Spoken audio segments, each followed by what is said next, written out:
I built this shit. Me. I love the game. I love the hustle. Welcome to the First Move Podcast, a space discussing the pivotal decisions behind success, relationships, and reinvention. We are back, episode number 7, and another Toronto hometown native on the show, which is great. I'm actually loving that my people are out here with me, so it brings a little sense of home having, some of my niggas in the city. This guest is actually probably one of my favorite guests to have on here just because he's seen a lot. We have very similar stories in terms of like our creativity, our paths, similar but different, and we've gotten closer over the years, actually after Canada, which is hilarious. And you've been part of some very pivotal moments of my career in terms of even when I got here. Like I was staying with his aunt, Lorianne Gibson, the infamous, legendary Lorianne Gibson. But before I moved here, like I had nowhere to stay because I was working my papers, so I couldn't even get a place. So just the very humble beginnings he's seen. Even when I created the game I have here, like before that was a game, I was just an idea. I was talking to him, like, I'm gonna do this thing. You've seen a lot. So enough of my intro, but Jalal, welcome to the show. Yes, talk about yourself. Who are you? Brag. Yes. Let it all out. There's no like humbleness in here. Just For spit your sure. shit. No, well, thank you for having me. First of all, as you said, there's a lot that these last 4 years we've kind of been intertwined and been in the trenches together and just like trying to survive in America, So thank you for having me on here and just, a toast to your success and everything you're doing. For me, I'm just a kid from Scarborough, born and raised in Toronto. I'm just really passionate about music. That's like the main thing about me. Music saved my life. I discovered that I had a talent for writing at a young age. I started writing at like 11, but took it serious probably around 16. So music has really just been my pathway to everywhere that I've gotten myself to so far. But in terms of what I do out here, as you said, I work for LG. LG is a brand visionary, creative visionary. So I just assist her with everything that she needs in her day-to-day life. So that's kind of like my step into the industry and how I was able to stay out here and live out here and carve a life for myself out here. So that's a little bit about me in a nutshell. But yeah, I'm a music guy, man. Like everything music is just how I was raised, how I was brought up, and what I fell in love with. So Did you see yourself, like before you moved out here, you're still in Canada, obviously. Did you see yourself like early on ever working for Lorianne? Because she's been in the game for years. So obviously you've known she's in the space. Yeah. You started rapping, doing stuff, and you already know she knows people. But did you ever see yourself working with her, or did you try to avoid using her? yeah, it's a great question. Yeah. I lived in Vancouver in 2019. And I was putting out music then, and I had just reconnected with LG in 2018 because, as you said, she's been in the game for a minute. So she's been gone from Toronto forever. Like most people don't even know she's from there. So, her and my mom, childhood best friends, and they had a period of time where they didn't really talk as much. So when I came out here in 2018, my godbrothers, through them, I was able to reconnect with her. Shout out Josh and Jake. And, so in 2019 when I lived in Vancouver, I used to hit her because I finally had her number again. So I used to hit her like, what do I got to do to get to LA? Yeah. And, sometimes I tell the story sometimes, but she wouldn't reply. And I'd be like low key tight. Like, yo, like I'm just trying to get out there. Like anything, I'll do anything, whatever. Right. And once I came out here and I realized how busy she really was, all those feelings like from before, I was like, I call my mom like, yo, you can never be mad at LG. Like you know why. I understand it now. like, it took me a week. Like I can't do that. She can't. Like she's like, I can't do it right now, bro. There's literally like 1,500 messages in her phone like daily. So I know my message got lost, and and I get it. So yeah, to answer your question, I did think about it prior, but I kind of like. I never like held on to it. You know what I mean? I was never like, this is the only way that I can make it happen. And it actually wasn't the first way I got out here. I got out here through another company. I was doing remote work, sales, and that's kind of what led me out here. And then once I got out here, I was like, I'm not going back home. So I got to figure it out. And luckily, at the time that I was here and the time in her business, she needed, it was growing really fast and she needed somebody. So it just kind of worked out. So she's not technically your real aunt. No, she's not related to me by blood. Okay, but her and my mom, childhood best friends. Okay, so yeah. it's like a black aunt. Exactly. It's like, definitely a black aunt for sure. For sure. All right. Yeah. Tell me about your biggest sacrifice. In coming here or just period? Period. Just coming. What is your biggest sacrifice that you can recollect? I would say probably just like, damn, that's a good question. I've never been asked that before. My biggest sacrifice. I think, damn, I'm stumped. It's all good. I think probably like just sacrificing like what I think my purpose is. I've kind of sacrificed that a little bit in just my years of adulthood. Like, you know, knowing that you love music, but then being kind of like having to enter the real world and knowing that right now this is not something that's going to sustain me. I feel like that's the sacrifice. Like I know like daily I don't really want to be doing anything but being in the studio and like writing, listening to beats, or even putting a play together musically. But I know that at the point in my life that I'm at right now, it's just not in the cards to necessarily do that every day. So I think that's the biggest sacrifice, just knowing that when I was younger, I never thought that I would have to sacrifice anything, really. I was like, I'm gonna be signed at 19. I'm gonna be good. I'm gonna be gone. I'm gonna be out of here. But the reality of that wasn't the case. So I think that's probably that's. I don't know if that's a great answer, but that's probably your answer. Yeah, I mean, how I think what you're trying to say maybe is you're sacrificing your passion every day. Yeah. I feel like you to an extent, yeah. Yeah, maybe not every day, but you're still dabbling in it and still doing it. Obviously, you're trying to balance both, but maybe I feel like you're trying to say that you're sacrificing a path you really want to take to kind of do what you got to do right now. Yeah, definitely. You know, you said it best. Yeah, that's exactly what it is. No, I feel that. Yeah. Why did you do it? Why did you sacrifice your path? I mean, you don't have to. You don't. And have obviously, to. you know, you're saying, you know, it's not the right time right now, but is there ever a right time? And is there ever a situation where it's not going to be hard? So like, in a way, yes, you might be making the smarter decision. I'm not going to answer it for you, but why are you sacrificing that? This is like a therapy session already. I mean, no, but I think that's a great point. I think I shouldn't be low key, but I do it because one, in this instance that I'm in right now, like this stage of my life, I knew that I needed to find a way into the music industry, regardless of if it was going to be me as a performing artist, me as a writer, or just me as a fly on the wall. I needed to get in. This is like, since I visited LA when I was 16, I was like, I got to live here. So like, in sacrificing my main passion, I've still been able to get to a place that I dreamed of, you know? So I don't see it as, that's why I was like, I don't know if that's the right answer, because I don't really see it as a sacrifice as much as I think other people would, you know, quantify what sacrifices are.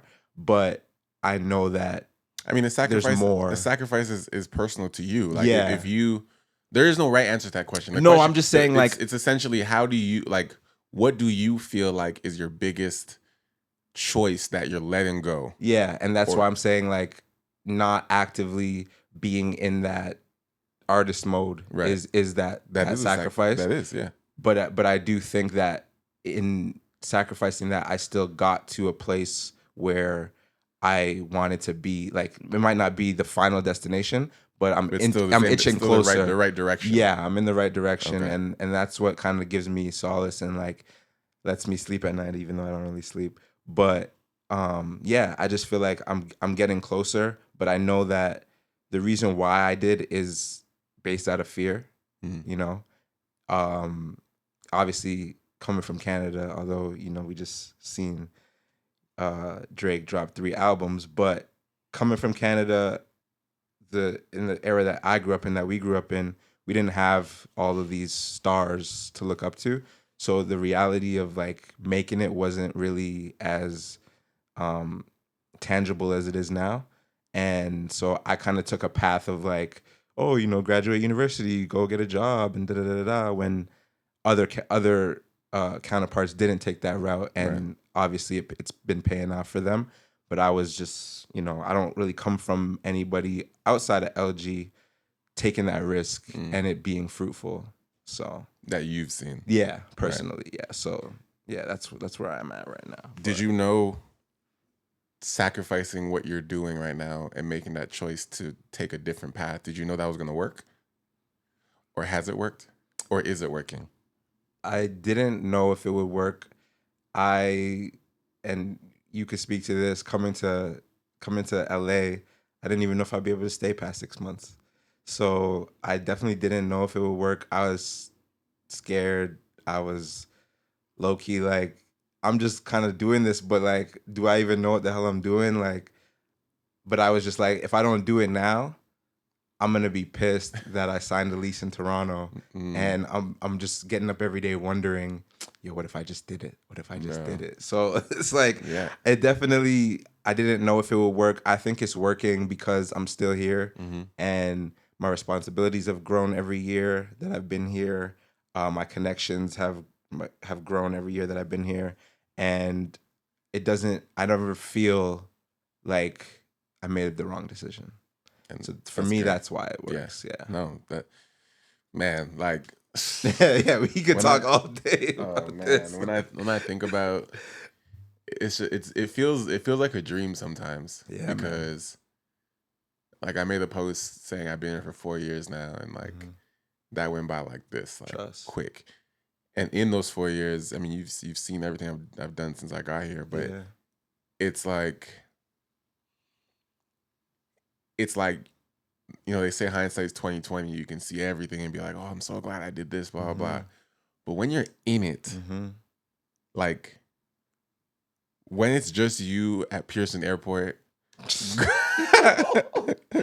talking about sweating. When it's just you alone with your carry-on bag and your luggage just going on the plane, and you gotta go through customs line every time back and forth, and you gotta come up with a lie or a story, and they're sweating you at the border, and how long are you going for, why, who's there, what's the address, weren't you just there, do you work, are you working, you making money, are you sure, where you work again, and how many days, why so much luggage? Like when they're doing that stuff, bro, like I didn't see this Ryan yet. Yeah, right. I didn't see like this is.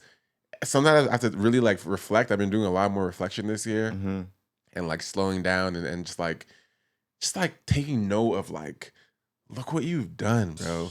Like looking around, like the equipment I'm like looking at. I'm trying to like really like be present. I have a daughter. I have a whole child. I'm a dad. It's crazy. Like this guy didn't exist at all when I'm trying to go through the border, just trying to see what's out here. Absolutely, man. Absolutely. And it's like there's a level of like delusion and craziness and just pure faith you have to have in yourself that no one really can understand when you're doing that. Yeah. And it's like it really makes you appreciate that like something inside you was like, just do it. Yeah. Facts. Just do it. Like it sounds crazy. It looks crazy. It might not fucking work. You might get in trouble. Yeah. Everything might blow up in your face. Facts. Do it anyways. Yo, bro. There's a level of like, I can't even explain it. Just like gratitude. Absolutely. Looking back and being like, I'm so fucking glad I didn't say, nah, just and that's the thing, I'm like just stay here. I'm telling you, because that's been a thing, like, and I'm sure you can relate to this, maybe not personally, but just growing up the way we grew up, we've seen a lot of people like have big dreams and just be like, yo, the environment, the environment took me, or I succumbed to this or that, and that's the reason. There was always, not to say an excuse, but for lack of a better word, there was always an excuse as to why it didn't happen. Yeah, a reason as to why it didn't happen. And from like growing up in the ball circuit, you hear about all these legends that never made it out, or they should have been in the league before Corey and Tristan, and all these things, right?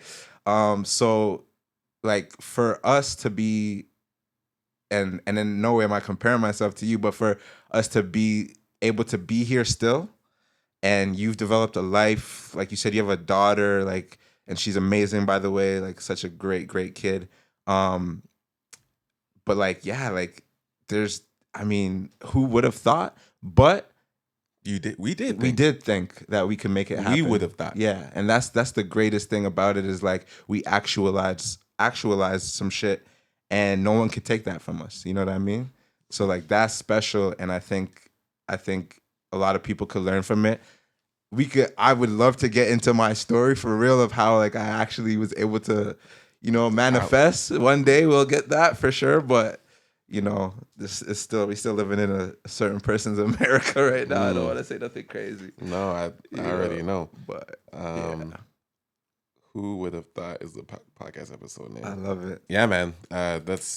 So I'm proud of you for sticking that out. And thank you, man. You were honestly a big inspiration, because obviously we've known each other in passing when we were both in Canada. You playing with my cousins and stuff, but when I first saw you out here I think it was like a surprise party for Jake's. When you shot that, that was like the first time I seen you out here, and we had a brief discussion then, and then obviously when you were staying with LG, I started to see you every day. But just to like have that brief interaction with you of like, I'm not the only one out here trying to do this at this time. It was like, damn, like, and I've always like, obviously we have mutuals, so like shout out to Busy.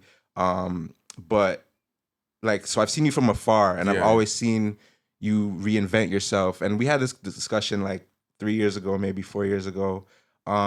It was always like, I was always interested because I've never been that person to reinvent. I've always been this like, I'm gonna be a rapper, and that's how everyone's gonna know me. And if not, I'm whatever. Just do or die. Yeah, that's it. Yeah. So to see you always like not only reinvent yourself, but not give a fuck about anything that comes along with that, man, that it worked. It did wonders for me, because I just never saw that as a thing, especially from a brother that's like me. You know what I mean? So it was like, damn, like, okay, he's just like, he's gonna get it. Whatever he does, he's gonna do it to the fullest, and it's gonna be like his best work. Yeah, it's gonna work. It has to, but that's such a scary thing, bro. So I just want to give you your flowers, because that let me know. Like I was always in the back of my head, like, man, I'm not going home. This nigga's not going home. I'm not going home. That's real. Fuck? Like, that's real. If he can make it work, that's real. And you didn't have much. I had nothing, like, at all. You know what I mean? So I know you touched on it briefly, and I'm sure we'll talk about it. But like, even seeing you start the game, and like all the little things that you added to that was like, it was just like, damn, okay, I know that it's possible, and I know I'm seeing it happen in real time with me right now. I was about to say, so I have to do it. I have to do something too. Like, it can't just be just Ryan. Like, we gotta all push together, and like, obviously you've met my cousin, and like, it's just been so fun to like grow together. You know what I mean? Like, that shit is amazing, and no one could take that from us, and I love that shit. So, bro, I'll never forget. And thank you for sharing. Yeah, that, no, for sure. I'll never forget how excited I was when I think it was when I first released the downloads of the game. Yeah, I remember that. And I think we were in LG's kitchen. Yeah. And I think it might have hit maybe my first 1,000. Yeah, I remember. Was it that? I think it was like 1,000. We were watching. I think I was watching the numbers. Yeah.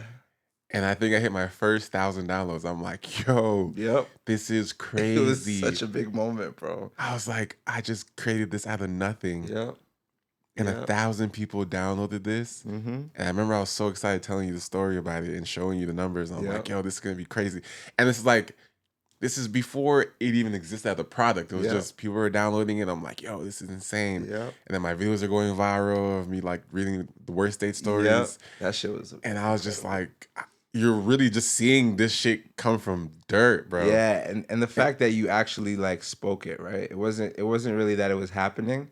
It was more so what caught me was like every what's Like the milestone? word? Yeah, every milestone you spoke it before it happened, right? And like so to see that in real time was crazy. That was the most impressive part. It was like at the first time, the first time you're telling me about it, creating the game, I'm like, okay, cool, bet, yeah, that's fire. Like I think the idea is great. And then I see you create the email or the downloads, and then that happens. You're like, yo, I'm gonna get at least like 1,000 downloads. Boom, 1,000 downloads coming. I'm gonna get like at least like 10,000.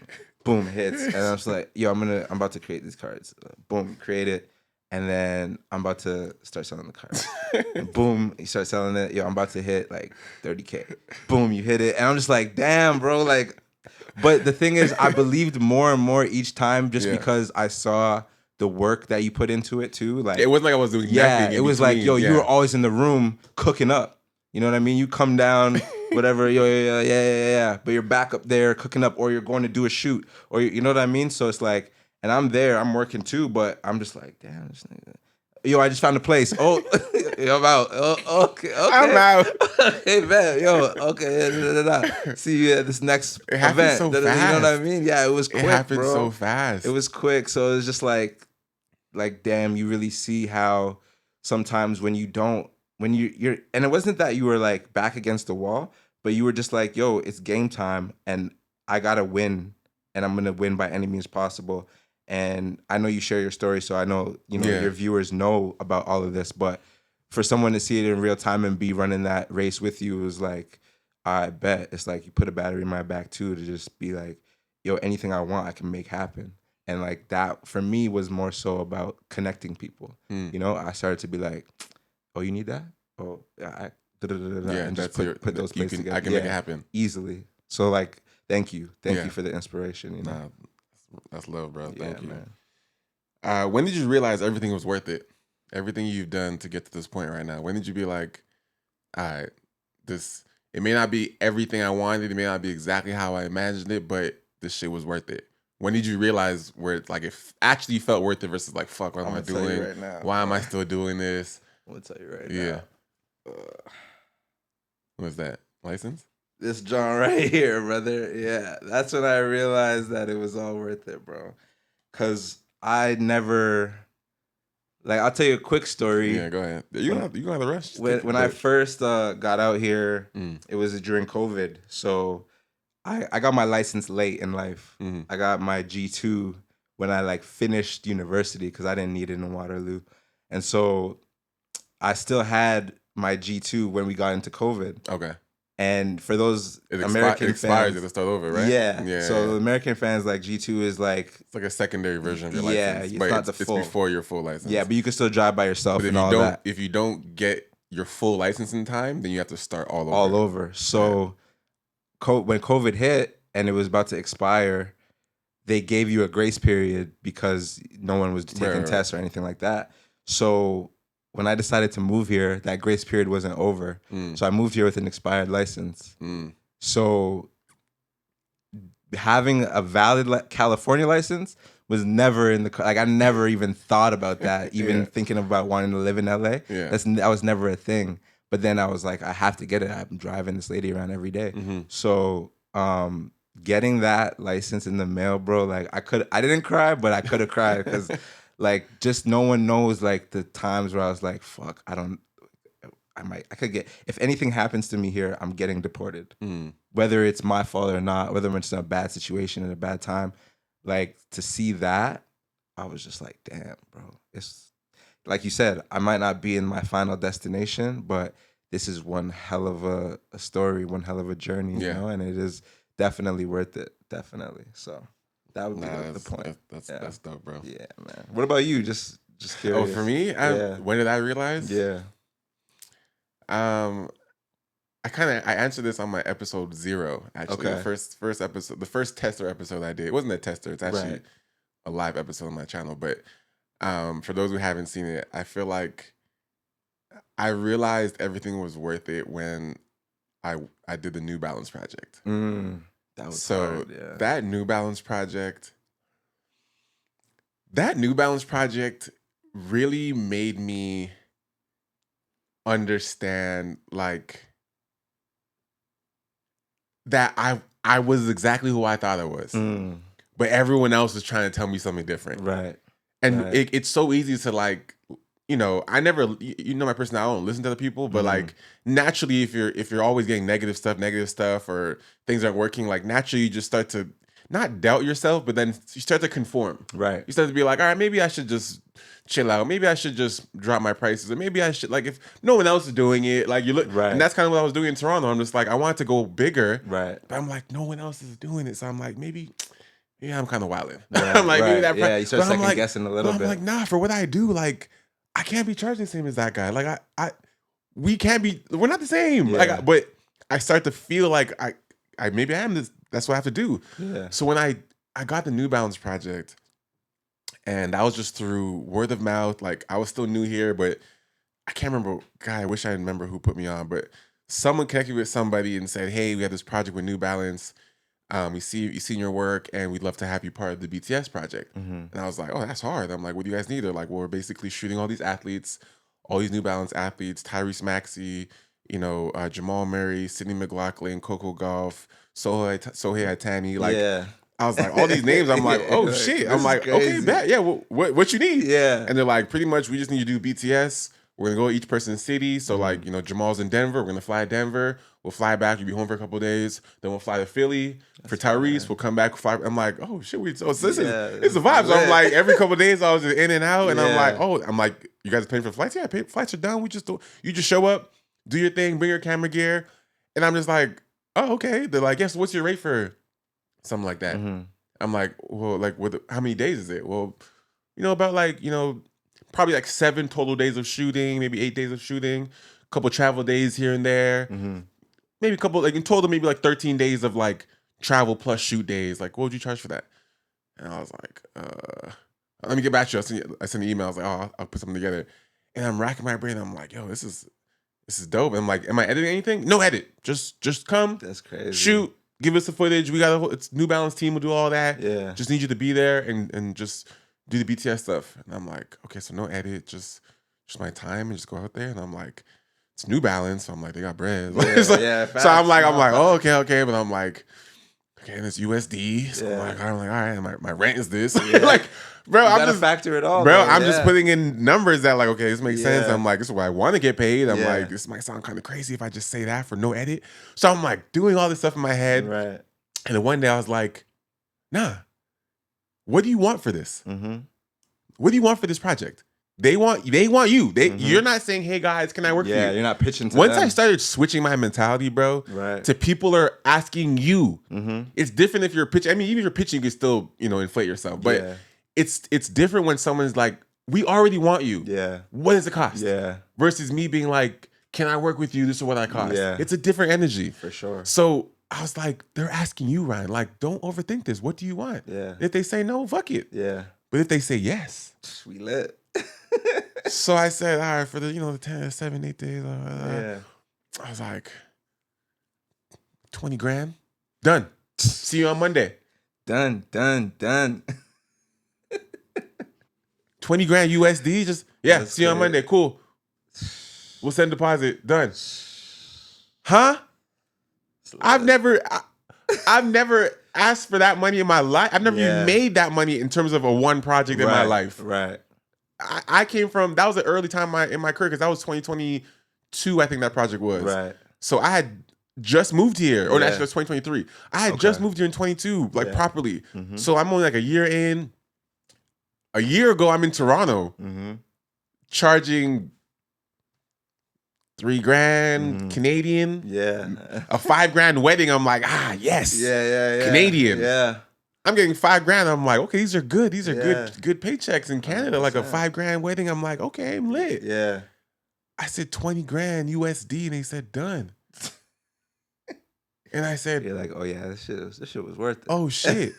This shit was worth it. I just did that. I just made that exist. Yeah. Yeah. That doesn't happen if I don't all those steps to move here. Absolutely. All those sacrifices, all those challenging, the fighting the border, all that shit. Absolutely. If I don't do all that and get here, I can never have a conversation. Yeah. That's real. 100%. And that's when it was like, wow, 100%. That's when it really hit me. I'm like, this shit was worth it. Yeah. Absolutely. No, that's fire. And bro. man, that's really dope. yeah. That's really dope. And it's not always just about the money, but I think it was more about just the opportunity and just the me coming into myself to be confident enough to be like, this is what I want and say it. Right. Versus feeling like, they're gonna be like, it's too much. I'm telling you. Because I was so used to that mentality. I'm just like, I may want to say 20 grand, but I'm like, I want to get the project, so let me just say 12. Yeah. And then they rile you on 12. They're Yeah. like, can we do 9? Right. So I'm just so used You're to gonna round me, at least let me get my number. you know. Out. So I'm just so used to the heckling back and the haggling back and forth. Right. That I was like, this is the first time I was like, say the number and stand on it. Yeah. And they said, this is what you want? All right, cool, done. It's fire, bro. And It's so dope. yeah, that really solidified for myself that like you made a really dope decision, bro. Yeah. You know? Amazing, man. Have you had a relationship that changed who you were as a person? Yeah, I think my last relationship, it definitely I think I changed. I think I was I lost myself. So I don't know if that counts as changing, but I think it definitely does. I mean, yeah. Yeah. I mean, yeah. Yeah. If you lost yourself, that is not you. Yeah, it definitely wasn't me. Why do you say you lost yourself? I think I tried to be the version of myself that I think she fell in love with. And it's not that I wasn't me the whole time of getting to know her, but I think I chose to dive deeper into the parts of me that I could tell she liked and I could tell that she saw value in. Why was that a bad thing, you think? Well, see, that's the thing. I don't know if it was a bad thing, right? But I still changed. Yeah, I mean, positive or negatively. I still changed. Right. So I don't know if but it you was say you lost yourself. So because I didn't feel like myself. I didn't feel like, I was like, who is this guy? Like, you know, and that's why, like, I don't know if it was for the bad or good, because there were certain things that I was doing prior or even in the midst of that relationship that was good that I wasn't doing as much. I wasn't drinking as much. I wasn't smoking as much. And I didn't smoke anytime I was around her. But I also, like, that kind of was a part of my identity, I guess, at a time. So I don't think those are bad at all, but I think it was more so the parts of, like, just being fun and being social and being just kind of the life of the party. You weren't that anymore. I didn't feel like I was when she was around. Yeah. So I think you feel like you were suppressing that from her? Yeah. Or I think she didn't like that side of you. I don't think she knew that side of me. Oh. But I think that I was like tiptoeing because, and the thing is, prior to that, I never care about what anybody thinks really. I'm just going to be who I am. But there was something about her that I didn't want to, like, lose. And I felt like if I revealed, you know, just my full self. Yeah, that I would lose it. And I shouldn't have felt that way at all, because was there something she did that make you feel that way, or you just put that on yourself? I think I put it on myself. Okay. I think I studied philosophy in school, so I'm an overthinker to, like, my detriment. And I think a lot of those times I, like, subconsciously put myself in positions where I do those type of things, and it's not their fault. It's just that I don't feel even know like, you're doing it. Yeah, they don't even know. They're just like, oh, I like this guy. And I'm just, like, trying to create this version of myself that there won't be any friction. There's no one's going to be like, oh, like, I didn't like this. I didn't like you that you did this, because I'm not going to do it. Because even if I wanted to do it, I'm just not going to do it, because I feel like you're going to have something to say about it. So I kind of, like, create this wall around myself, or this thing that's like, it's not good. Have you had a scenario or relationship where you started off free and got to actually be that the whole time? Yeah, my first relationship, I think. And then what made you not do that since then? I after my first relationship, I didn't seek relationships. I didn't want to be in a relationship. I I love hard, and I don't want to like put myself through that type of situation that Like was my first. vulnerability. Yeah, I just didn't feel like the dating landscape was conducive to like what how I love. Mm. So I'm gonna just have fun. And I never thought I would get back into a serious relationship. So I think that's probably a part of the issue was like I wasn't really open to it to begin with. Mm. So putting myself in it, it was almost just like You're just doing it, but yeah, you're not diving into it the same way I you. wasn't trying to, and then it ended up happening, and I ended up falling in love, and all But you these didn't approach it properly. the right way. Yeah, so Mm. that I could like looking back on it, I think that's pretty much as clear as I can be with Yeah. it. Yeah, No, that's honest. yeah, man. Um, what was the one move you made that changed the entire trajectory of your life? The one decision that you can be like, because I did this one fucking thing, everything changed after that. Everything.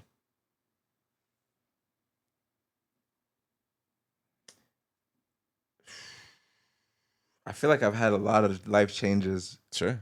but I would say the one the one thing I would probably have to say, being honest, is going to university. Why?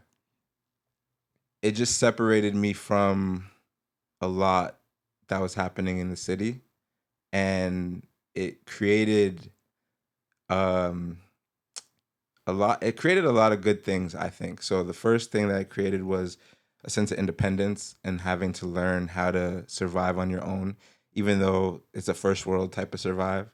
um it definitely taught me a lot, even like just basic necessities like cooking. Like I had to fend for myself, and we weren't getting the cafeteria every day. So that, but then also like who it connected me to. Like I think the only real true benefit of going to school is the connections. Mm. So that, and then I just think it was the first domino of me being where I am today. Like if I didn't go to school, I could have got a girl pregnant before I hit 25. Mm-hmm. I could have got into trouble being where I'm from. I There's just so many things that could have happened, and I think going to school really just like took me out. It gave me a better shot, you know. But I think that would be the first thing. Yeah. Would you say there's any move you made in your adult life that has changed the trajectory of your life? Yeah, definitely coming here. So Like the physical move here. yeah, so how it worked out was I left school, came back home, which is something I said I wouldn't do. Did it, and then because I was in a relationship at the time, and then that relationship ended. So then a year after that, I moved to Vancouver. Then pandemic hit, came back home, and so this was the kind of like the last go, you know. And my mom and grandmother sold the family house, so my sister had just recently had a kid, and she was gonna move with her partner. My mom and grandma were gonna downsize, and then it leaves me. So I'm like, if I sign a lease in Toronto, that means I'm staying in Toronto for at least a year, and I got to figure it out during COVID where I didn't have a job. So then I was like, okay, my cousin O'Shea, he was out here already. Shout out to Slim, and he was like, yo, just try to figure it out. So once I did that, figured it out, moved out here. I think anyhow I didn't do that at that time, my life would be in shambles right now, dog. I don't know what the fuck I'd be doing, but I would not be like not even 1 ounce of happiness. I don't think, Yeah. personally. So yeah, Okay. yeah, So that whole section, bro, is the first move. So even you making right, that move, that's a literal move. right, Similar to myself, me moving here was a move that changed my life. And I feel like, naming it this is just so fitting in terms of the conversations I'm having with certain people. That's real. A lot of people I've had already on here have made a move, which is a literal move. Facts. But even the ones that are from here, it's like there's still moves you make that change your life based on when or how or why you made them. Yeah. And I think that's why, I love that I've built this because, people don't really give a fuck about the end goal. Facts. You do, because that's where you're going to, but Right. like, no one really wants to see people win like that. Mm-hmm. Like, unless they're really, riding for you. No one really wants to see Drake's albums do crazy that he just dropped. People just want to see the downfall. But what people are curious about, even people that hate successful people, are how they did it. Mm-hmm.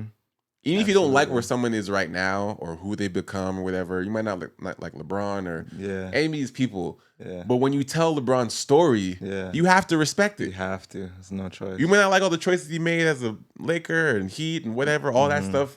The successful side of him, where people might hate that because he's living and he's happy. But when anyone who hears the behind the scenes story, how we got there, there's no way you can hate LeBron listening to his story at all. You have to be a fucked up person. You got to be a real hater. You really you got to be a real hater to be like, I don't give a fuck that he had no dad around. His mom did this, grew up in this terrible city, made it out, became the most popular high school player ever. I don't care that he did all that. He's still shit. Like, you're not even. So it's like, that's why I'm like, these stories are so much more important.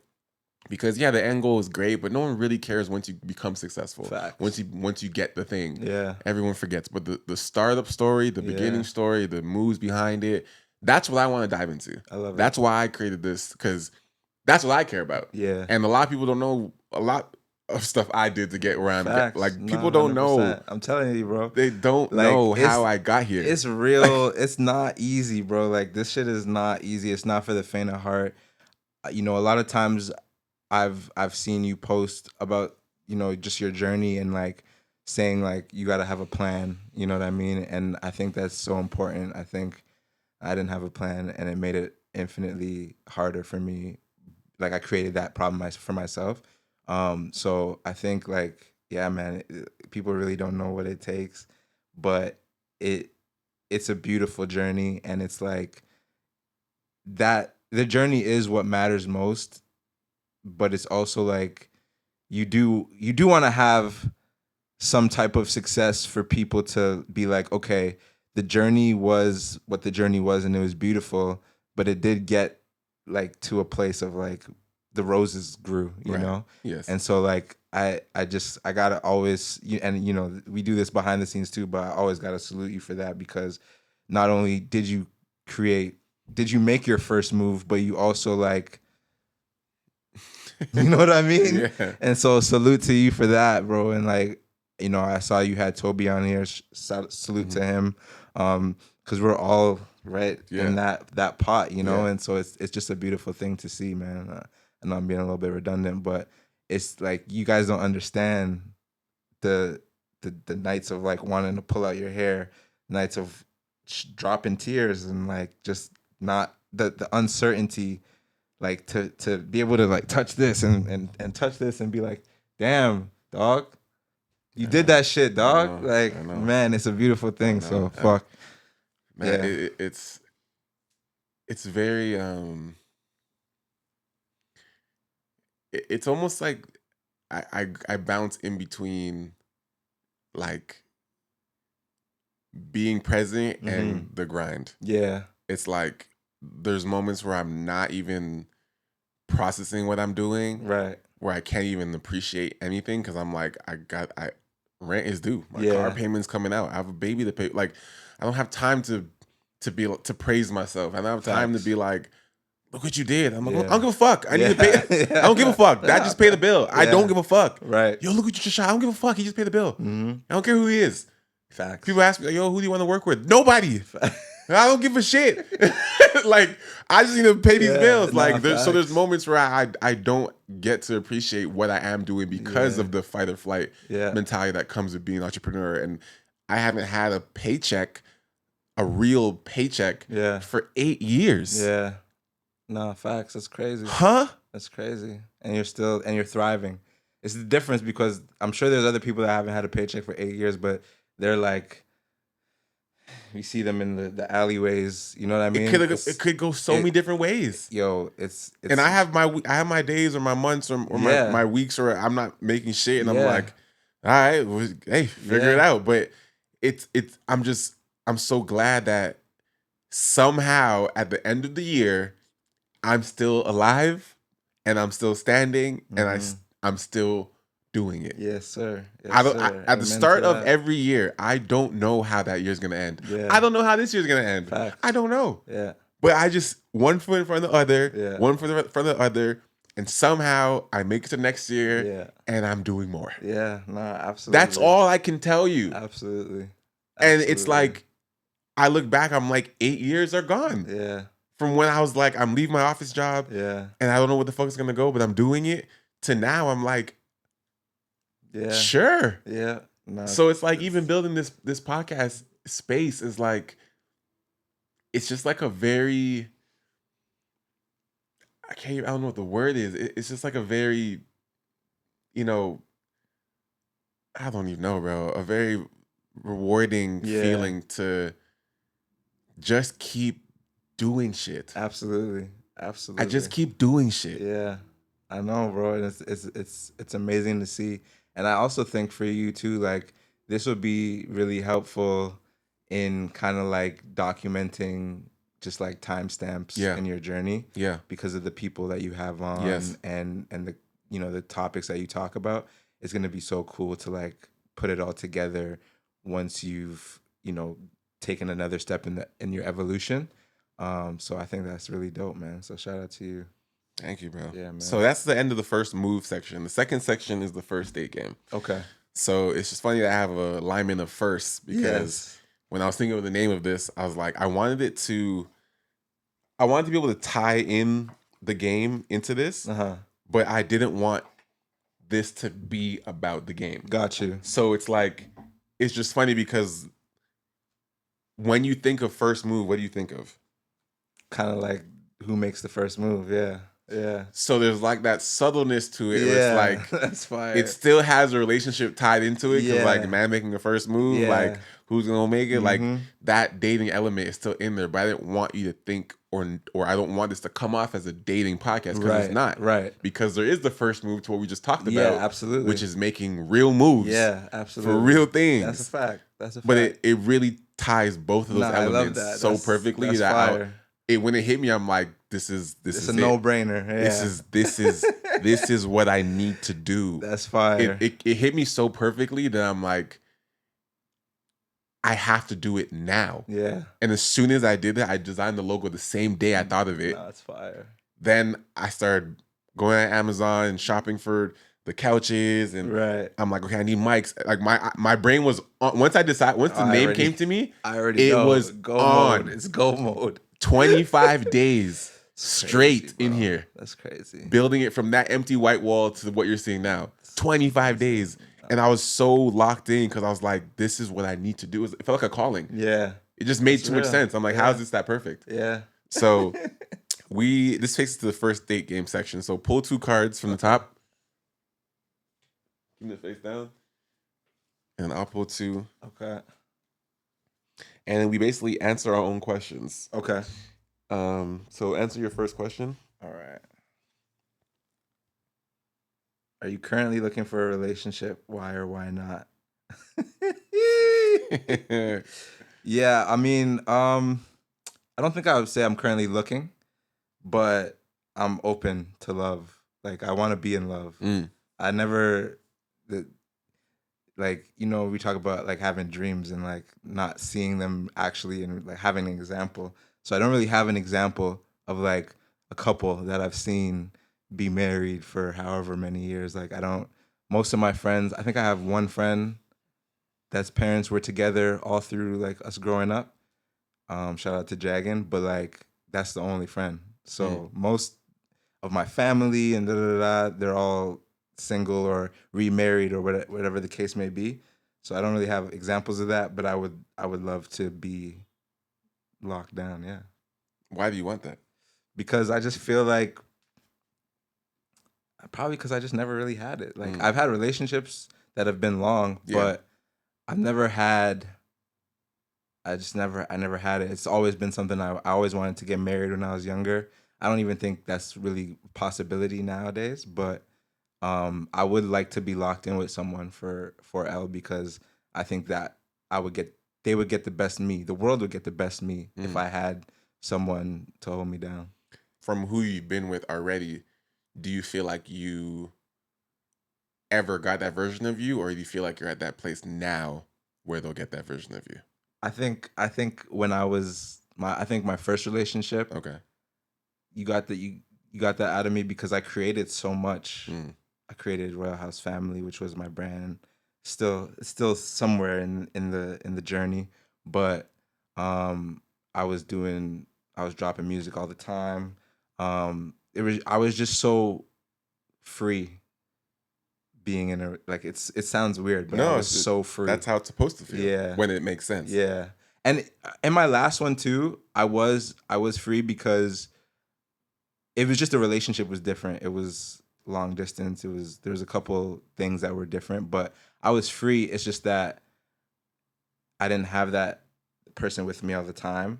So it was like I was free in moments, but you didn't have that collaborative feeling. Yeah. So I don't want to like negate that relationship, but the first one it was just different. Mm-hmm. Yeah, the first one I was like, I didn't see anyone that could talk to me like respectfully. I just felt like I was just in a different zone. It's so interesting when you're with a partner that really gets you, and you can create together, you can work together, you can laugh together, you can travel together. When you find that type of person, everything levels up, bro. I'm telling you, bro. Everything levels up. Obviously, until the demise of it, if it doesn't work out. But when you're in it, when it is good and things are rolling and you guys are understanding each other and it serves whatever purpose it's supposed to serve, in those moments, you're rolling. Because it's like you're not focused on women, like facts. Everything's getting shut down. You're like, I'm good. My girl's better than all y'all. So y'all. Just move at my face. Like you're locked in on that because women are distraction by nature, 100%, and men are for reverse. But for us, women are distraction for us. So when that's not there, you're like, okay, women are done. I have my girl locked down. Then you have your times to be free and chill. You have your person to have those moments with. Bet. Yeah. Then when you're creative, your partner's like, yo, let's do this. Let's do that. Oh, they know a side of you because they're with you all the time. They're like, oh, based on how you think, you should probably do this. And you're like, yes. Yeah. So it's like they're almost like, it's almost like a little cheat code to have this person that really loves you and you pour into them, they pour into you. And everything just works. It does. Everything just works. And I think that is something I do miss when I'm in something that works. Right. Because I've seen myself when I'm in that, I elevate. Yeah. I'm already doing great by myself. Exactly. When you have that person, it's like a jet pack. It's a battery pack and you're for real. Yeah. For real. Okay. Yeah, definitely. Cool. I'll skip this one because I already have a baby. So this okay, got you. That's already happened. What methods do you use to get over someone? Ooh, that's a good question. Funny enough, I've never had to get over someone because I've always done the breakups. So for me, I'm already over them when I'm breaking up with them. Yeah. For me to get to a point of break up with you, I've already done the getting over you. Yeah, I feel you. For me to say this is over, it took a lot. You've already, because I do try, I do work on it. Let's do this, let's try this, let's talk. So if that doesn't feel like it's working and it's not getting through, and I don't feel like I'm receiving, the improvement I need for us to really go forward, I've already removed myself. So I take my time, but I can go date someone tomorrow. Yeah. If I met the one, the day after we break up, if I met the one, you're in there. I could be I'm because like it may seem fast to some people, like, what, you did somebody? I'm like, but I've already exited that months ago. Yeah. So like if I met someone after we actually break up, right, I'm actually good. Yeah. No, I get that. You know what I mean? Because I'm like, it's not like I'm like, oh, I need time to. I've already left. You've emotionally checked out. I don't dip back in. Yeah. It's not when it's like, I just broke my ex-girlfriend. I'm like, no, I've been broken with my Yeah, ex-girlfriend. it was just finalized. We signed the papers. We just yesterday. finalized it. So, Yeah. so for me, it's like that's why I can talk. I mean, obviously, I still take my time moving forward, but like, I'm not against meeting someone quickly after a breakup because I'm like, I'm actually in a good place to like hear you out and not feel like I'm still in something. For sure. You know, so I know a lot of people aren't that way. They may break up and there's lasting things for a few months. Like, but for me specifically, I don't need to do things to get over someone just because I'm one, because I've done the breakups, and two, because it takes me that amount of time to get to a breakup. That once it's done, I've already processed. Yeah, no, for sure. That's I think for me, I've only been in 2 relationships in my life for real. The first one I got broken up with. The second one I did the breaking up. But I think I still had to get over both. And I would say the first one was the hardest. Like, you could ask people close to me. I was deep in it for like a couple of years. It took me to get over that. Like shit. post breakup. Yeah, bro. Like it was rough for me. Because I really thought that I was gonna marry that girl. And so I mean, things I did, like, yo, bro, it was so bad. It was so bad that I called out of work. Like, I couldn't move out of my bed, bro. I was like, distraught. I cannot believe that this is happening. Wow. And then the other thing is, like, you know, when you're just like, okay, I don't even know if there's someone else.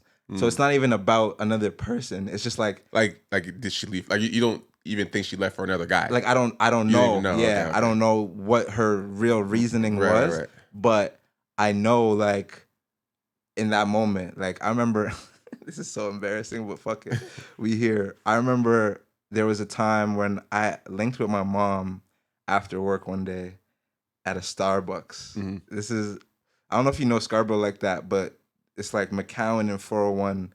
There's a Starbucks there. Anybody from Scarborough would know what I'm talking about. And we went there and we were just chatting about this whole situation with this girl. And I just fucking started bawling in front of your mom? Starbucks in front of my mom. Really? Just bawling, like, because there was I shared something with her that was really to the chest and kind of, you know, a crazy experience that me and this girl had gone through together. And I just fucking, I lost it, bro. But it was so cathartic for me. I needed to obviously get that out. You had to. Yeah, I needed to get that out. Just at the Starbucks was crazy. Yeah. I don't ever recommend doing that. But that's your mom. So. Yeah, it's my mom. She's gonna bring that out of me every time. But I actually, like, a part of me moving to Vancouver was to just detach a little bit. Yeah, and like, cause it was getting to a point where every time I went downtown, there's something reminding me of this girl. Like, Toronto's so small that. And she's around. And I might see her, niggas are telling me they seen her outside, and I'm just like, I'm gonna fucking lose my head, so I need to get out of here. Stop bringing that back to me. I hate when guys do that. Yeah, I was just like, yo, I just saw seen your her ex. Why are you doing that? Like, okay. I don't need you to report back every time you. I know she's alive. She's out there. Yeah, I know. She's definitely outside. But and that's the thing too. Like you said, like you kind of break all you know contact. But me, like, in that first relationship, like 8 months, we were still linking. But we were broken up. But we were still getting tellies and all this stuff. So it kind of got blended. Yeah, because then I'm like, maybe we could. Maybe it can work out. Yeah. And then, I got you. So maybe my next one. So my second question is: have you ever hung up the phone on someone? If yes, please explain. I hung up the phone. I've definitely hung up the phone. You're a phone hangover? Not often, to be honest. Like, because I don't get into arguments really. Like, more times if I get into arguments, like, I'm just gonna be like, all right. Yeah. Like, I'm not really here to argue. To yell back and forth. Yeah, I'm not gonna yell. I'll have a discussion with you, but once you start raising your voice at me, I'm just kind of like, I'm not a kid. Like, I don't really take kindly to that. But hanging up the phone, I can't think of an actual, like, specific situation. I know that there was a time where I wasn't being the greatest partner, and my phone was getting blown up, And I had to hang up the phone in that situation because I really had to figure out how I was gonna like get out of it. You know, I don't know if you can pick up what I'm putting down, but you're like, I need thinking time. I don't know what to do here. I gotta call my boy. I gotta get out of this situation. But so I've hung up the phone there, but not really any heated discussions. Like when girls crash out is usually when I would hang up the phone. Yeah, but I don't like talking on the phone that much either. Like in this stage of my life, I'm not like when I was younger. I used to be on the phone heavy because girls used to say I had a nice voice. So I used to be on the phone trying to talk sweet to shorties like crazy. But nowadays, just text me. I'm not really trying to talk. So women you're talking to, you just text all day? For the most part, like I'll FaceTime and stuff. Okay, you do it but with like FaceTime. I don't really like. I'd rather chill with you in real life than or just make the time to go see them. Okay, Yeah. That's fair. Yeah. My second question is: share your honest thoughts about monogamy. Ooh, this will be good. This will be good.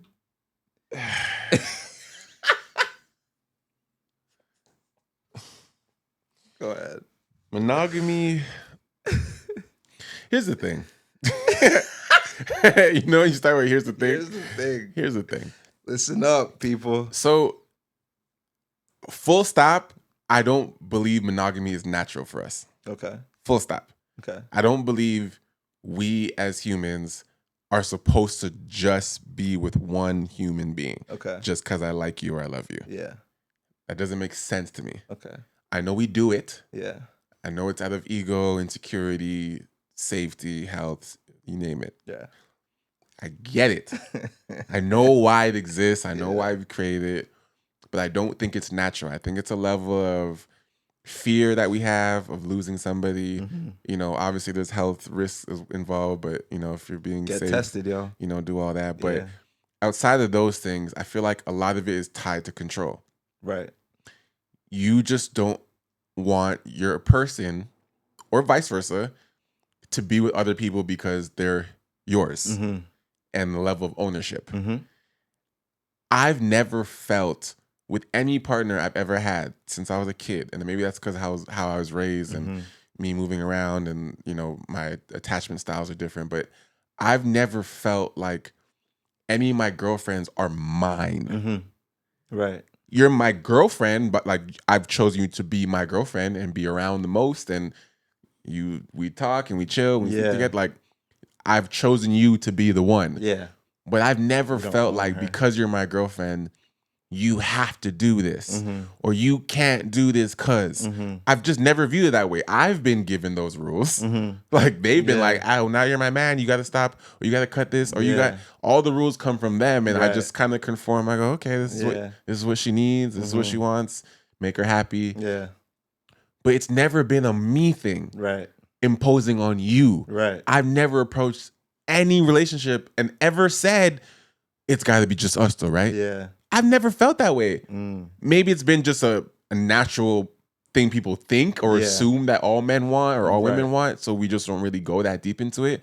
Or they've said it, so by nature, I guess that's what you got to do too. If that's what you want for me to do. Right. So it's just been a more like, if that's what you want, then I guess you're going to do that. Right. But it's never been something I have said, I need you to do this. Got it. For me to feel secure. Got it. You can't talk to no other guys. Why are you flirting with him? Or I've just never felt that. And it's not a level of like not caring because I've loved or had love for my partners and cared about them. But I've just never come from a place of ownership and controlling you. Yeah. And I feel like monogamy is it just comes from a place of ego. I feel like it's like I don't want to share. I don't like. That's always a conversation. I don't want to share my man or my girl. I don't want them to do anything with anybody else. What if they fall in love and leave?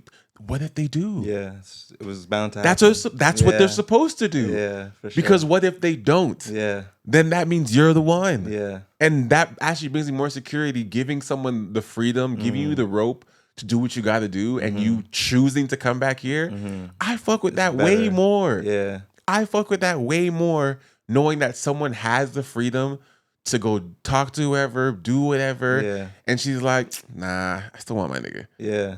If you do that without me having to say, because you're with me, you got to do that. If you on your own have the world is yours to go flirt. If you want to flirt, go flirt. If you want, like, some guys are he wants to ask me out. Oh, if you want to do that, please do that. But if you on your own are like, nah, I don't want to see him. I want to see you. Yeah. That is something make you love her more. That is something that you have come to because that's what you want to do. And I feel like that is so much stronger to me than me saying we need to be monogamous because I need you to only want me. Yeah. I know you don't only want me. Okay, but so you're saying if your girl's like, yo, if this is your, well, I guess in that case you might not like make it boyfriend and girlfriend if you guys are clear that it's not monogamy. But like if shorty's like, yeah, yo, Homer Simpson from down the block just put me through the mattress, like you're gonna be like, that's cool for you. But my thing is like, I'm not asking for information. Like, I'm not asking, like, why are you randomly? You're like, I don't want to know. Not even that I don't want to know. I don't need to know. Okay. Like, But if she tells you, why are you telling me that? But my thing is like, and you can't. I guess she could. I'm not saying don't tell me that. I'm not insecure, but it's like that information. Like, I'm not just going around telling girls, "Oh, I cracked that girl." Like, no, for you sure. know what I'm saying? Like, it's like, okay, what is the purpose of that conversation getting back to me? If that's what you're doing your day to day. Okay, so say it's not her that tells you. Say, I don't know, your homie heard or somebody. Somehow you find out that this shorty has been cracking the next man. Is that still like are you still able to date her the same? And like it's all good? I mean, yes, because I think to that scenario, like, I don't know why that's getting back to me because one, if she's my actual girlfriend, then people know it's my girlfriend. Yeah. And if she's my actual girlfriend, if I've never had an open relationship or I never had a non-monogamous actual relationship, I can still be monogamous. I've done that. But if that's my actual girlfriend and that's happening, one, you know, if that's happening, we would have talked about it. So it wouldn't be something like... You wouldn't catch you off guard. Yeah, it wouldn't be like so if a man's telling me, I'm just like, do you even know my relationship? Why are you even bringing this to me? Why are you gossiping? No, so like that scenario to me, I'm just like... Nigga, I know that would cheese you either way. I'm just in your head of like... Because for me, I'm like, I hear you on monogamy not being necessarily a nature thing and more of a nurture thing. I hear you on that, and I'm with it. But my only, I guess, thing against that would be, do you believe that one's nature changes over time? So like before all of this, like the world that we kind of live in today, you know, obviously we lived in a world where there was polygamy and, you know, even from both patriarchy and matriarchy, there was polygamy. So I definitely don't think it was always a nature thing. But do you think that nature could change? So like the 1900s and when they started to kind of like institutionalize monogamy, do you think that now it's natural for like people born, let's say like from the 1950s up? Like it's going to be natural for them? I still don't think it's natural because I think by nature, our actual nature, we have urges. It's our choice to act on them. It's our discipline to do or not do.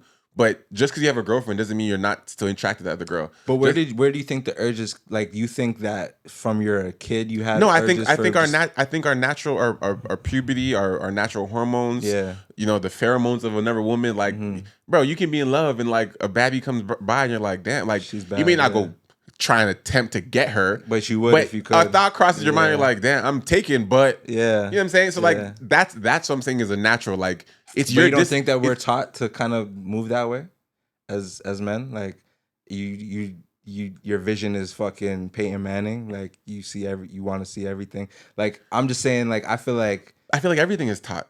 But that's what I'm saying. It's like maybe it could be that our nature is to just be with one person. But no, but I think the part that's taught is the chasing thing, the accumulation, the collecting. I think that behavior is taught. Okay. I don't think your natural I want that girl is taught. That's your own sexual preference of like, some guys are gay. Some guys don't see that as pretty. Right. That part is natural. So I think you liking and being attracted to multiple people, that you can't control that. I don't think I don't think that's the thing. But I don't think that and monogamy is the same. Or that discussion is the same. Well, monogamy is just a choice of how you're coordinating your relationship. That's just your behavior. Like, what are we agreeing to do in a relationship? Yeah. Those are just rules. Yeah. I think you can make a rule about anything. Right. So that's what I'm saying. When I'm talking like monogamy is the rule. Right. Okay. What I'm talking about is that's natural is our desire to Be with it. be with and procreate, and like that natural desire isn't I want to procreate one person. That's that part's not natural.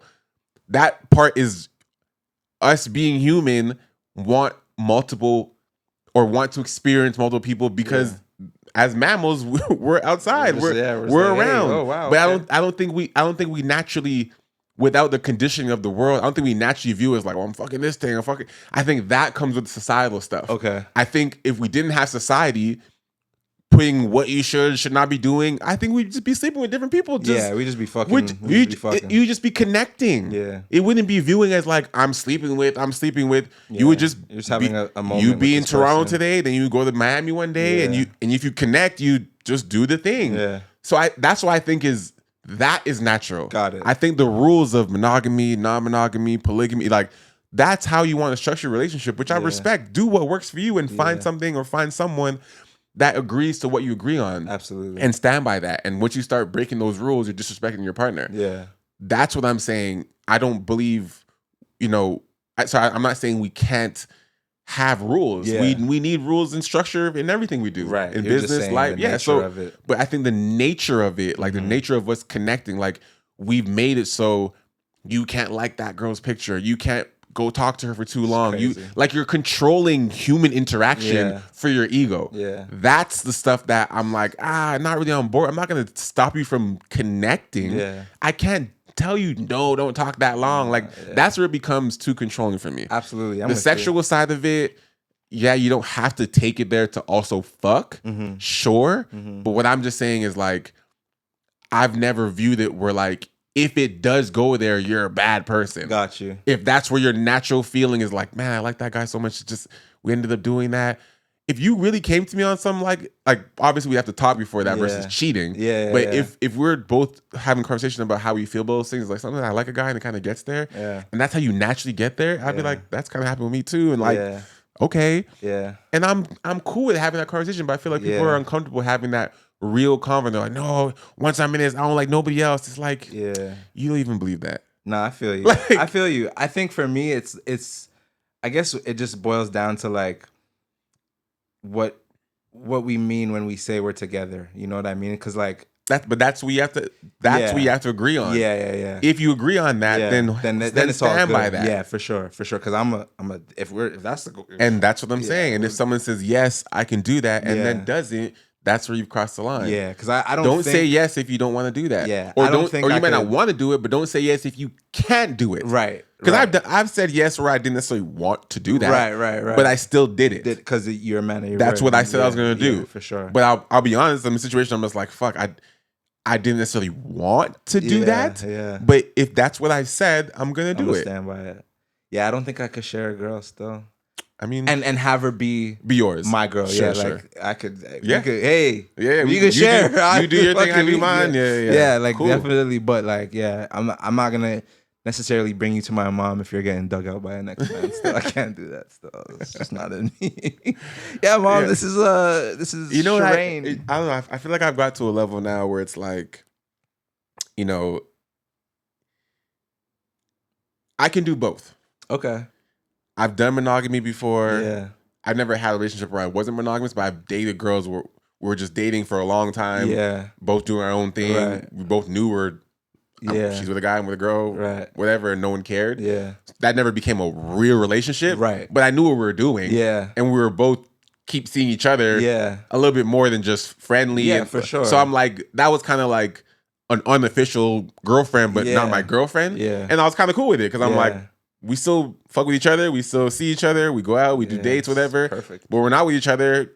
If you like it, do your thing. And and we're cool with that. Yeah. So I've never experienced that officially. Right. And then officially, I've also had monogamous relationships where it's like, that's my girl. That's all I've been with, whatever. Yeah. And I can do both. I think I'm at a place now where it's like, to your point, you're like, I can't bring a girl like that home to me. Where I'm like, I think the sex element to me is so much smaller than it used to be Mm-hmm. that it really comes down to level of maturity in that relationship and how she's showing up in all the other ways. Right. Because if she supports me and we're working together, we're growing together, we're building each other up. Yeah. She's my ride or die. I trust her. I'm vulnerable with her. She's vulnerable with me. And it's been years we've been doing this, and that is my person. Yeah. But sometimes she sleeps with somebody that she may meet or wherever here and there, but she doesn't take away from all the stuff we're doing and vice versa. Why would I feel way about bringing her to my mom? I'm like, that person's been showing up for me. No, for sure. For everything in my life. For sure. And I've given her the freedom to sleep with a guy if she feels like it. Yeah. And I also sleep with a girl if I feel like it. Yeah. I'm like, but this person shows up for me. Nah, for sure. That is my person. And I'm comfortable with that. Yeah. I never experienced that yet. Yeah. But I don't know. It sounds great. I guess I just have my difference. It's probably just a difference of, because like I would that sounds like a great person that I would love to meet my mother. I just wouldn't be able to introduce her as, this is my girl, such and such, because she's not. Because she's not yours. She's not my girl. She's my friend that sometimes I get intimate with. That's not sometimes. If that girl's always around, that's your girl. Nah, you just don't view it as your girl because she can't. You just don't view it because it's as the ownership thing that we're talking about, though, right? But I don't, which is fair. I don't think I own her. I will never say I think I own her or she's my property or but it's not just, in the literal sense, but you do want the ownership of that is mine. I just don't want to share. Yeah, but that's ownership. But I don't own it. You don't want this. You don't like. I don't want to get in the Uber pool. No, but you. I just want to get in the Uber. You don't like the word owning. I don't, because obviously you do not own any human being. No, but the dynamic you're looking for is a level of ownership that is mine. She belongs to me. No, it's partnership. And I'm not here we're not having, it's not a group project. So we don't need multiple partners, but it's a partnership, not an ownership. There's no level of like, you're mine. It's we are one.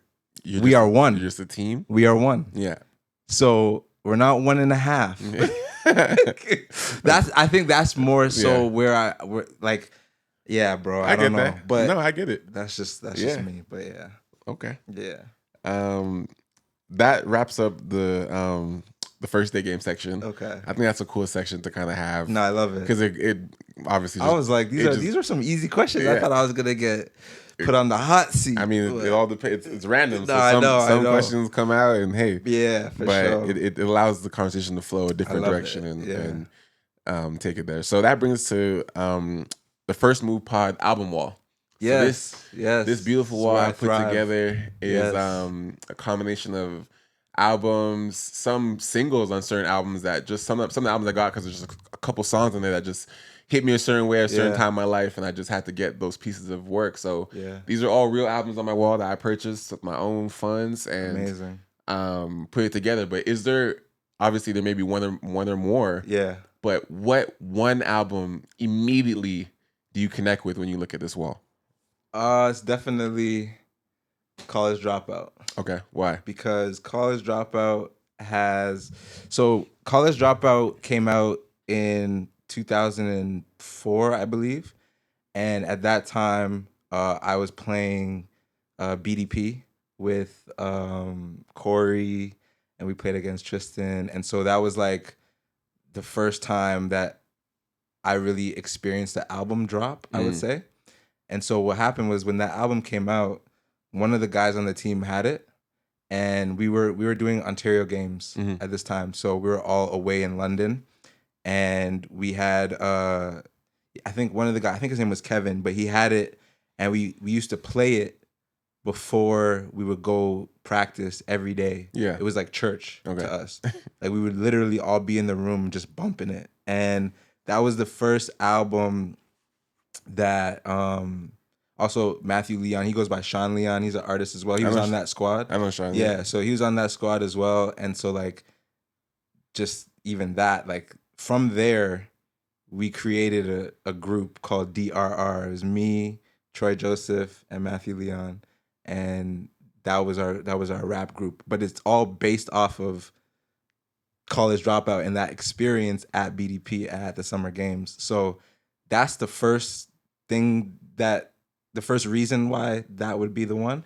But then also like early Kanye before Life of Pablo is like definitely someone that inspired me like through the roof. Like my mom's last name is West. So when he first came out, we were thinking, I'm like, yo, mom, is that my uncle? Like, yo, I'm hype, you know what I mean? And then just seeing his creativity and like what he was able to do as a non-conventional rapper.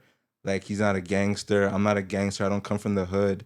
You know what I mean? Like I had a decent life growing up. So it was easy to relate to him and everyone was able to relate to him. So it made me feel like, okay, if I have a message, I don't have to dress it up in some gangster shit. Right. I could just be myself.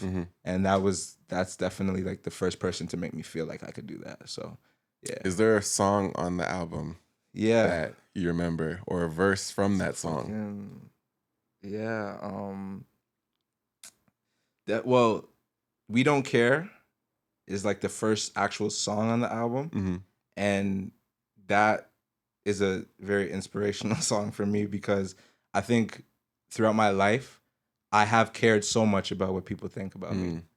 And it's, we don't care what people say. My niggas drug dealing just to get past that. You know what I mean? So like that shit was like, wow. And then Never Let Me Down is Never Let Me Down was like, I can't remember how he started the verse, but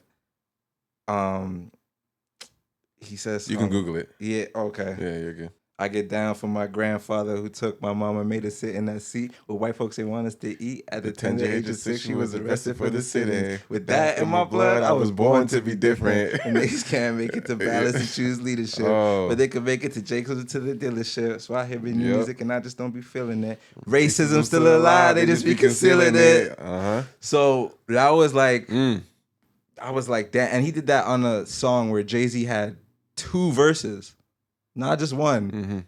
And to me, he bodied that. Like nowadays, we realize maybe he didn't write it. Yeah. Shout out to Consequence. But like, yeah, that song is probably the one for me because it wasn't a single, but everyone's verse on that, I don't even know the guy's name, but you know there's a guy that does some like spoken word on that shit. At the end, Oh my gosh, bro. Like that song is it. It's a piece. Yeah. Okay. So now we gonna play it after. Yeah, definitely. So that brings to the outro, bro. Okay. What is Jalal up to now? Like anything to promote? Anything new coming up? So right now I'm in the lab working. I just dropped a single last month called "Clap for Me." So that's you guys could spin that now.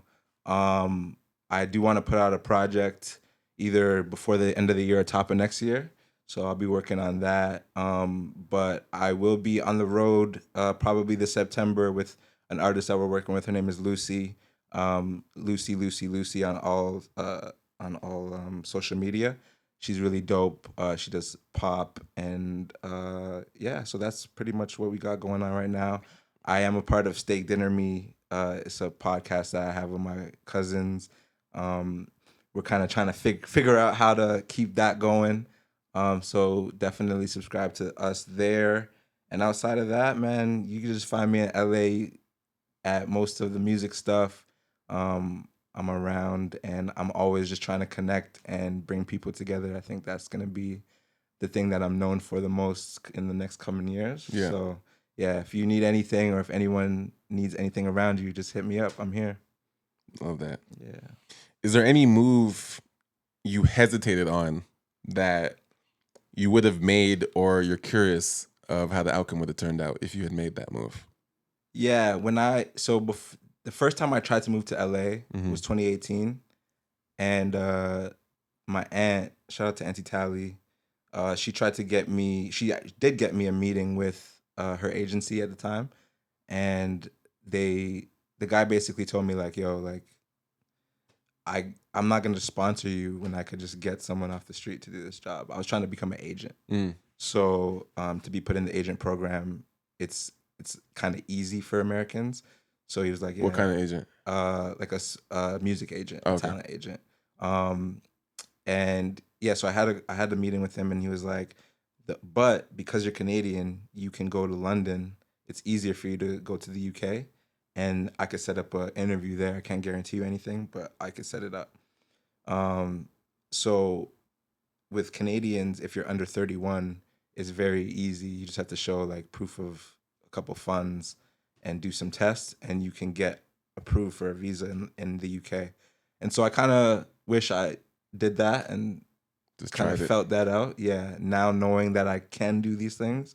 You doubted yourself at the time. Yeah, I didn't have any confidence in going to another country, especially when that's really, really far.